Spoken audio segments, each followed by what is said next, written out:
Anytime someone falls into a coma, it's incredibly scary for their friends and family.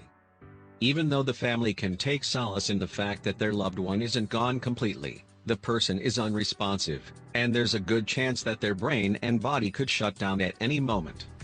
But sometimes miracles happen and people wake up from their comas. For whatever reason, their brains are able to regain control and get their bodies operating again. It takes some time to re-acclimate into their old life, but it's a huge relief for everyone they know. A 2007 news article published in the Polish paper Gazeta Dzialdowska told the story of Jan Grzebski, a railway worker who fell into a coma in 1988 after a severe injury to his head. According to the article, Jan spent 19 years lying unresponsive in a hospital bed before waking up to a very different world around him. But the true story of what happened to Jan Grzebski is even crazier.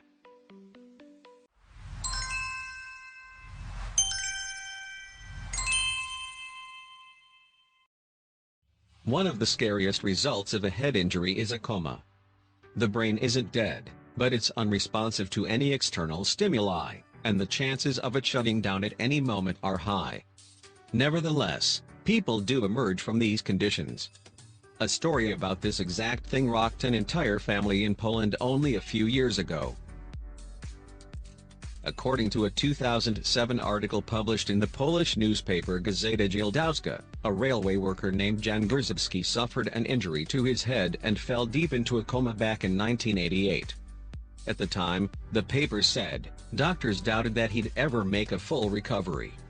However, in that same 2007 article, the paper reported that Jan had finally woken up from what turned out to be a 19-year coma, and the world was a very different place than when he had left it. The story spread like wildfire. It was picked up by news outlets and perpetuated by television reports. The concept of a man waking up from a nearly 2-decade-long coma to find a much different world shocked the public. Newspapers and TV reports pointed out similarities between this supposed real-life story and the plot of a 2003 movie called Goodbye, Lenin. In the film, a family in East Berlin tries to hide the fall of the Berlin Wall and East German communism from their elderly pro-communist mother after she awakens from a coma in 1990. Another amazing aspect that was reported was the fact that, when Jan slipped into his coma, he had 4 children. By the time he woke up, he had 11 grandchildren. Jan supposedly had plenty of new family members to become acquainted with. As strange as all this sounded, the news continued to report on it. Technology was another industry that made gigantic leaps during the time Jan was unresponsive. In a Polish television interview, he was quoted as saying, "Now I see people on the streets with mobile phones and there are so many goods in the shops it makes my head spin." In the Daily Telegraph, he was also quoted as saying, "When I went into a coma there was only tea and vinegar in the shops. Meat was rationed and huge petrol queues were everywhere. He'd awoken to a world with an abundance of goods. It was almost too much for him to fathom." During Jan's reported 19-year coma, he relied on his faithful wife, Gertruda, to take care of him. She remained by his side the entire time, even though doctors told her that Jan probably wouldn't live more than a few years on life support. In an interview with a Polish television station, Gertruda talked about the agony Jan's coma caused her. She said, "I cried a lot, and I prayed a lot. Those who came to see us kept asking, when is he going to die? But he's not dead." Gertrude had no idea if her beloved husband would ever regain consciousness again. People all over the world loved the heartwarming story they are being told about Jan and his dramatic journey. However, the Guardian newspaper decided to dig a little deeper for more details, and suddenly there were certain facts that weren't adding up. That was when the biggest bombshell of all was dropped on fascinated readers. As it turned out, even though Jan's story wasn't entirely made up, there were many details that were inaccurate. But who was the person that the Guardian's reporter spoke to that admitted to all these fabrications? It was none other than Jan himself. While speaking to the reporter, Jan said, "I never said any of those things. I was not in a coma for 19 years, I only spoke to one journalist and what they wrote was not true, and every time the story was printed new things emerged." The reporter was shocked by Jan's admittance. This changed everything. Jan told the reporter that he had, in fact, suffered a head injury in 1988 that put him into a coma, but it had only lasted 4 years, not 19 like news outlets had confirmed.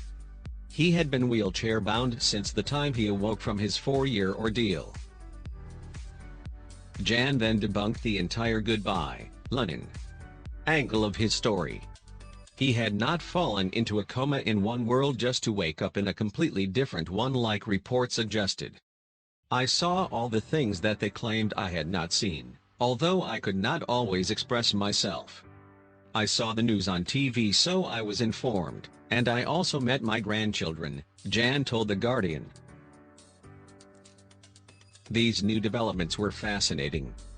For whatever reason, the paper that originally ran his story was trying to make a huge deal out of something that wasn't as crazy as it seemed.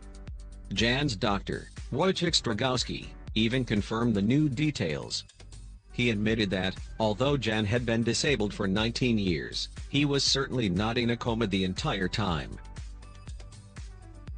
Gertruda also supported her husband's version of the events, sort of. She told The Guardian, "Jan was not in a coma, he understood everything that I said to him. At first he used his face to let me know whether he wanted anything to eat or drink. Later, he spoke."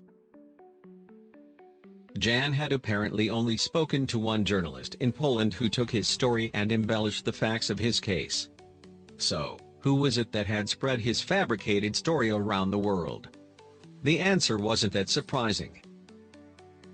A reporter from the paper Gazeta Dzialdowska was the one that spread the falsehoods. The Guardian reached out to the paper's editor-in-chief about the story, Małgorzata Kruńska, and she immediately replied, "It's not a lie. The thing is that there are different kinds of coma." This was a very puzzling response, and it was not her only comment. The editor-in-chief added, "There is a kind of coma where people are unconscious and others where they wake up from time to time, and then fall back into coma. This was the case with Jan Grzebski." The editor also said that even if Jan's coma had lasted only 4 years, there were still dramatic changes in Poland during that time. Jan and Gertrude are still very much in love, and although the truth about his story was much different from what had been published, one thing was certain: Gertrude still spent nearly 2 decades caring for her disabled husband. After the actual story came to light, Jan's celebrity dramatically lessened, but he didn't care at all because he still had his health and his loving wife by his side.